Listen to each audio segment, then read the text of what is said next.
We three kings of Israel are Saul, David, and Solomon, and we are on Solomon. At this point, we're about to get into his building of the temple. My name is Adam, and we are at that point, 1 Kings chapter 6.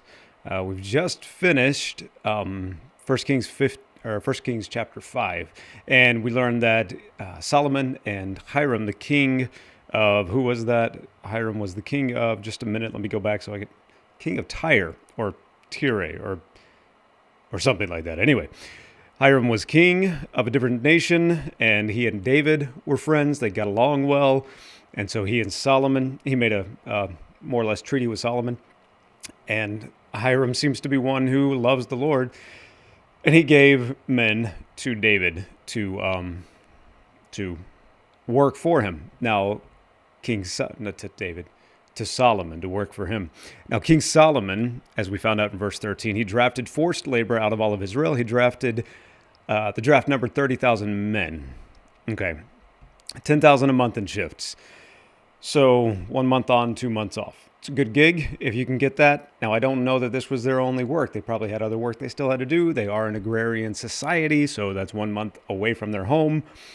Who knows if it was good or not, but we do know that forced labor that Solomon had kind of comes back a little bit on his son, and his son doesn't really make a good decision based on that. We'll find that out eventually. Right now, we're going to start in chapter 6, verse 1. We're going to get through a lot of this temple stuff as it goes right now. In the 480th year after the people of Israel came out of the land of Egypt, in the 4th year of Solomon's reign over Israel, in the month of Ziv, which is the 2nd month, he began to build the house of the Lord. The house that King Solomon built for the Lord was 60 cubits long, 20 cubits wide, and 30 cubits wide. Now, this is 480 years after they came out of Egypt. Remember, the temple was something that wasn't built for a long time, though the tabernacle was there. The tabernacle was that tent. It was that portable, I don't know that you would call it house of God, but it was the tent of worship, the tent of meeting. That was the tabernacle.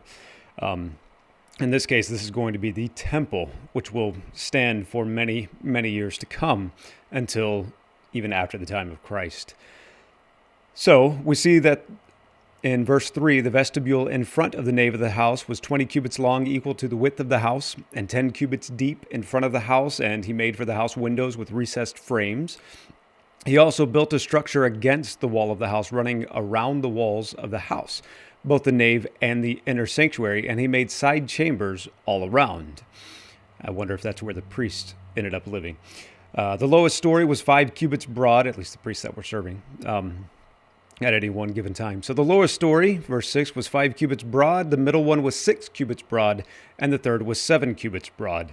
For around the outside of the house, he made offsets on the wall in order that the supporting beams should not be inserted into the walls of the house. So remember, the cubit was, what was it? I think it was a forearm. Was it a forearm in length, or a forearm and a half, maybe something like that? Forearm and a half. I don't remember, but that's okay. The cubit itself was also built. The most important thing to remember, from what I understand, if it's correct, is that the measurements, like the cubit, they were based on whoever was king at the time. And so a lot of these things, like when we read in Revelation, all the measurements that are going on, it's based on who's king at the time. And who is king? Well, at that point, it's King Jesus. So, continuing on. Around the outside of the house, he made offsets on the wall in order the supporting beams should not be inserted into the walls of the house. Okay, that's verse 6. So we go with the lowest story 5 cubits, middle one 6 cubits broad, third one 7 cubits broad. So what does that do? That steps out, right? You have this offset that steps out farther and farther as it goes up. And around the outside of the house, he made offsets on the wall in order that the supporting beams should not be inserted into the walls of the house. That's some pretty good engineering right there. When the house was built, it was with stone prepared at the quarry, so that neither hammer nor axe nor any tool of iron was heard in the house while it was being built. These things had to be formed and shaped before they ever got there. There was great sophistication in this building, not just for the time, but you think of how you have to measure things beforehand. I mean, that doesn't happen when you're building a house. You ask any builder, there are things, if you try to measure everything beforehand, there are things that will not fit. And you're going to have to alter them. Even if they're made in the factory, yeah, most things might fit, but then there are things you're going to have to alter on site. This was not the case here. Verse 8, the entrance for the lowest story was on the south side of the house, and one went up by stairs to the middle story, and from the middle story to the third. So he built the house and finished it. He made the ceiling of the house of beams and planks of cedar. He built the structure against the whole house, 5 cubits high, and it was joined to the house with timbers of cedar. Now the word of the Lord came to Solomon. Verse 12, concerning this house that you are building, if you will walk in my statutes and obey my rules and keep all my commandments and walk in them, then I will establish my word with you, which I spoke to David your father, and I will dwell among the children of Israel and will not forsake my people Israel. So Solomon built the house and finished it. He lined the walls of the house on the inside with boards of cedar from the floor of the house to the walls of the ceiling. They had wood paneling back then too, right? Or I wonder if it was shiplap. We're moving on from that one. From the floor of the house to the walls of the ceiling, he covered them on the inside with wood, and he covered the floor of the house with boards of cypress. He built 20 cubits of the rear of the house with boards of cedar from the floor to the walls. He built this within as an inner sanctuary, as the most holy place. The house, that is the nave, in front of the inner sanctuary was 40 cubits long. The cedar within the house was carved in the form of gourds and open flowers. All was cedar, and no stone was seen. The inner sanctuary he prepared in the innermost part of the house to set there the ark of the covenant of the Lord. The inner sanctuary was 20 cubits long, 20 cubits wide, and 20 cubits high, and he overlaid it with pure gold. He also overlaid an altar of cedar. Excuse me. And he also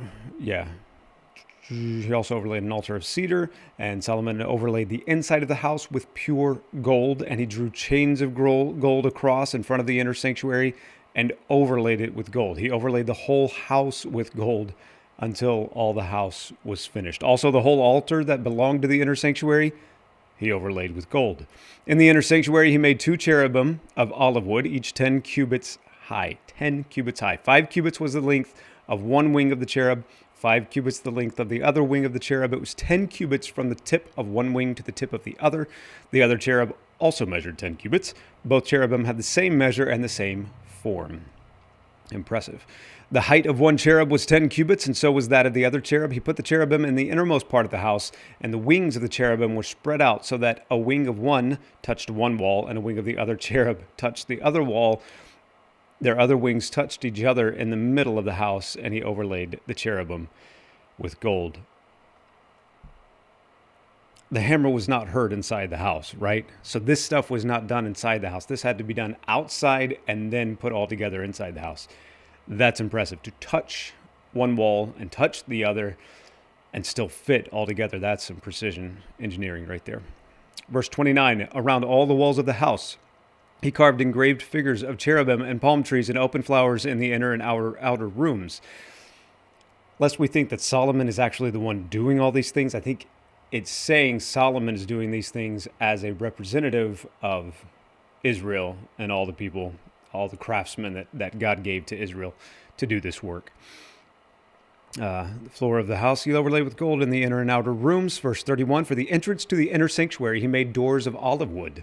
The lintel and the doorposts were 5-sided. He covered the 2 doors of olive wood with carvings of cherubim, palm trees, and open flowers. He overlaid them with gold and spread gold on the cherubim and on the palm trees. So also he made for the entrance to the nave doorposts of olive wood in the form of a square and 2 doors of cypress wood. The 2 leaves of the one door were folding, and the 2 leaves of the other door were folding. On them he carved cherubim and palm trees and open flowers, and he overlaid them with gold evenly applied on the carved work. He built the inner court with 3 courses of cut stone and 1 course of cedar beams.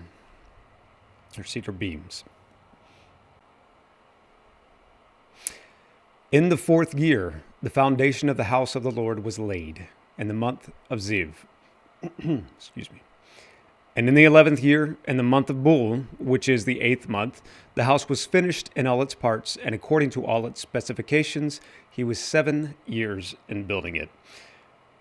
It's a long time to build a temple, but the precision that had to go into this, as well as all the, almost seems like opulence. We're going to see that you wanted opulent, we'll see opulent in just a second. But there was extreme sophistication going on in the building of this house. You have wall panels, wood floors, stone cutting. I'm going to read verse 9 to you of chapter 7 real quick. All these were made of costly stones cut according to measure, sawed with saws. Stone cutting with saws. That's pretty impressive for that time. I don't know how exactly they got all that, but you know he had tens of thousands of men working for him. So that was a big deal. There was a lot to do. Even with tens of thousands of men working for him, it took him 7 years to build the temple. So you know that it was very, very detail-oriented, a lot of precision, a lot of opulence going on in it. Moving on to chapter 7 now. Solomon builds his house, his palace now. Verse 1, Solomon was building his own house 13 years, and he finished his entire house. If you wonder why he spent more time on his house than God's house, and if you're thinking badly about Solomon for that, go and read Ecclesiastes. God has given us this life to enjoy. He's given us the things that we have to enjoy. Yes, we should help others out, but there's no reason for us to feel guilty about what God has blessed us with in any way whatsoever. So, verse 2, he built the house of the forest of Lebanon. Its length was 100 cubits, and its breadth 50 cubits, and its height 30 cubits. And it was built on 4 rows of cedar pillars, with cedar beams on the pillars, and it was covered with cedar above the chambers that were on the 45 pillars, 15 in each row. There were window frames in 3 rows, and window opposite window in 3 tiers. All the doorways and windows had square frames, and window was opposite window in 3 tiers. Remember, no air conditioning then. Airflow was very nice. A very important thing to have, for sure. And he made the hall of pillars. Its length was 50 cubits and its breadth 30 cubits. There was a porch in front with pillars and a canopy in front of them. And he made the hall of the throne where he was to pronounce judgment, even the hall of judgment. It was finished with cedar from floor to rafters. His own house, where he was to dwell, in the other court of the back hall, was of like workmanship. So Solomon also made a house like this hall for Pharaoh's daughter, whom he had taken in marriage. Kind of an interesting thing. They each had their own separate houses altogether. Okay. Verse 9, all of these were made of costly stones, cut according to measure, sawed with saws back and front, even from the foundation to the coping, and from the outside to the great court. The foundation was of costly stones, huge stones, stones of 8 and 10 cubits. And that's a huge stone, right? It's probably about 16 inches each, 18 inches each, something like that. So for each cubit, that's, 8 and 10 cubits. And above were costly stones cut according to measurement and cedar.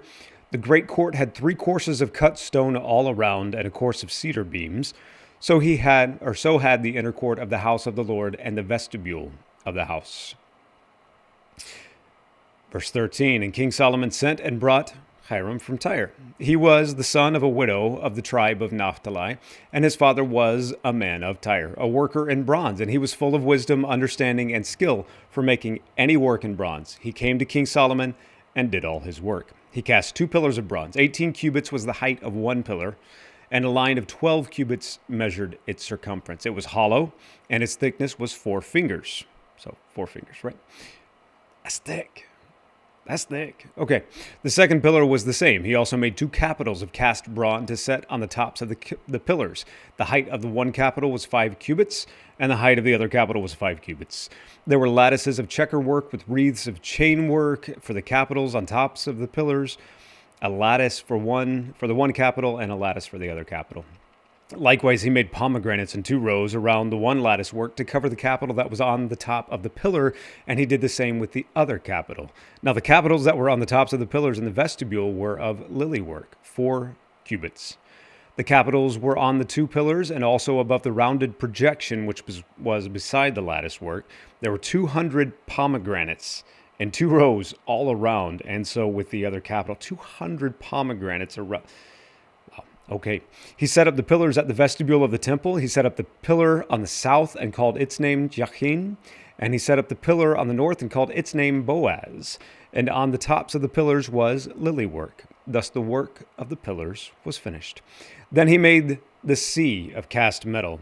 It was round, 10 cubits from brim to brim, and 5 cubits high. Wow.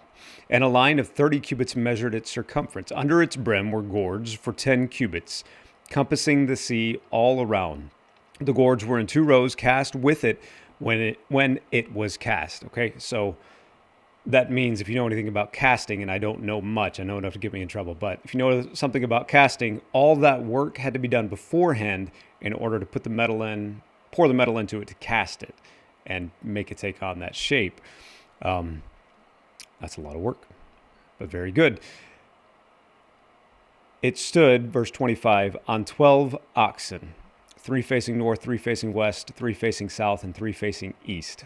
The sea was set on them, and all their rear parts were inward. Its thickness was a handbreadth, and its brim was made like the brim of a cup, like the flower of a lily. It held 2,000 baths. He also made the 10 stands of bronze. Each stand was 4 cubits long, 4 cubits wide, and 3 cubits high. This was the construction of the stands. They had panels, and the panels were set in the frames. And on the panels that were set in the frames were lions and oxen and cherubim. On the frames, both above and below the lions and oxen, there were wreaths of beveled work. Moreover, each stand had 4 bronze wheels and axles of bronze, and at the 4 corners were supports for a basin. The supports were cast with wreaths at the side of each. Its opening was within a crown that projected upward 1 cubit. Its opening was round, as a pedestal is made, 1.5 cubits deep. At its opening there were carvings, and its panels were square, not round. And the 4 wheels were underneath the panels. The axles of the wheels were of one piece with the stands, and the height of a wheel was 1.5 cubits. The wheels were made like a chariot wheel. Their axles, their rims, their spokes, and their hubs were all cast. There were 4 supports at the 4 corners of each stand. The supports were of one piece with the stands, and on the top of the stand there was a round band 0.5 cubit high, and on the top of the stand its stays and its panels were of one piece with it. And on the surfaces of its stays and on its panels he carved cherubim, lions, and palm trees, according to the space of each, with wreaths all around. After this manner he made the 10 stands. All of them were cast alike, of the same measure and the same form. And he made 10 basins of bronze. Each basin held 40 baths. Each basin measured 4 cubits, and there was a basin for each of the 10 stands. And he set the stands 5 on the south side of the house, 5 on the north side of the house, and he set the sea at the southeast corner of the house. Hiram also made the pots, the shovels, and the basins. So Hiram finished all the work that he did for King Solomon on the house of the Lord.